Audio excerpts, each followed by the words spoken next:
assalaamu calaykum kulanti wacan oo wanaagsan asxaabta ku xiran kanaalka. waxaan rajaynayaa inaad caafimaad qabtiin. waxaad ku soo dhowaataa muuqaal aan kaga hadlayo 5 astaan oo lagu garto qofka aad jeceshahay inuu ku cidleen doono. ugu horreyn muuqaalkani waxaan u samaynayaa si aan u badbaadiyo qalbiyo si dhab wax u jecel balse la cidleen doono sabab la'aan. haddaba intaysan taasi kugu dhicin 5 astaan aan kuu sheegi doono haddii aad ku aragto qofka aad jeceshahay ka filo inuu ku cidleen doono. ugu horreyn muuqaalka intaan u gudagelin waxaan kaa codsanayaa inaad muuqaalka laagarayso si dad badan uu u gaaro una caawiyo. waa mahadsan tahay. 1 mar walba adiga ayaa qaladka leh. wax kasta oo dhaco dusha ayaa lagaa saaraa. adigaa sabab waa inay dhacaan. adigaa qalad ka galay. adigaa sameeyey. adigana raaligelinta bixinayo xitaa haddii lagaa qaldan yahay. waayo markas adiga lee qaldan. qofkani waa maqaldamo. isgaroon xiriirkan uusan sii jiri doonin. meel cidlaha lagaaga dhaqaaqi doono.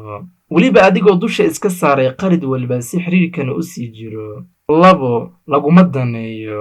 tiirasha xiriirka jacayl uu ku dhisan yahay tiir ka mid ah waa danayn. haddii meesha ay ka baxdo in lagu daneyn waayo micnaheedu waxa ay ka dhigan tahay inaan lagu rabin. qofkaasi waxaad u sii xaartaa waddada uu ka bixi lahaa. qalbigaagana sii ogeysii. ma dhaawacmi doonta haddii marka aad filanayso in waxan ay kugu dhacayaan. laakiin haddii aad iska indharto waa marka aad si xun aad u dhaawacmaysid. 3 wax kasta waa la hilmaamaa. soo haddii waan soo wacayaa soo ima dhihin waan ilaaway. maanta soo ma ballansanayn. waan ilaaway. maanta soo sanad guuridii xiriirkiina ma ahan. iyana waan ilaaway. maanta dhalashadedii ayay ku beegneed maxaad igu hambalniin weyday. waan ilaaway. wax kasta waa la ilaaway. adiga xitaa waa lagu ilaaway. maxaad halkan kasii samaynaysaa? maxaad u sii joogtaa? maxaad qofkan isugu dhejinaysaa haddii wax walba la ilaaway? maad isaga tegtid? maad danaysatid? maxaa ku haya? ogow qof kasta waxa uu xasuustaa waxa muhimka u ah wuxuuna maskaxdiisa ka saaraa waxaan muhim ka ahayn. haddiiba mar lagu ilaaway ma tihid muhim. 4 mashquul badan. mesaj ayaad u diraysaa. saacado kadib ayaa laga soo jawaabayaa. waad wacaysaa. lagama qabanayo. haddaad weydiisana waxaa lagugu jawaabayaa waan mashquulsanaa. haddii aad ku aragto qofka xiriirka kaala dhexeeya mashquul aan dhammaad lahayn waa lagaa tegi rabaa qof kale booskiisa bedela sii diyaarso. si kasta oo qofka u mashquul badan yahay ma weynayo hal sikin uu fariintaada ugu soo jawaabo ama hal sikin uu kugu sheego inuu mashquulsan yahay. 5 laguma masiiro. wax kasta agtooda caadi ayay ka yihiin.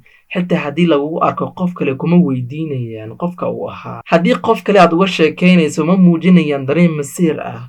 isku mid ayay u tahay in qof kale aad kaga sheekayso in qofkani aad isaga ka sheekayso ama iyada ka sheekayso. waayo dareenba kuma hayaan. maxay masiiraan?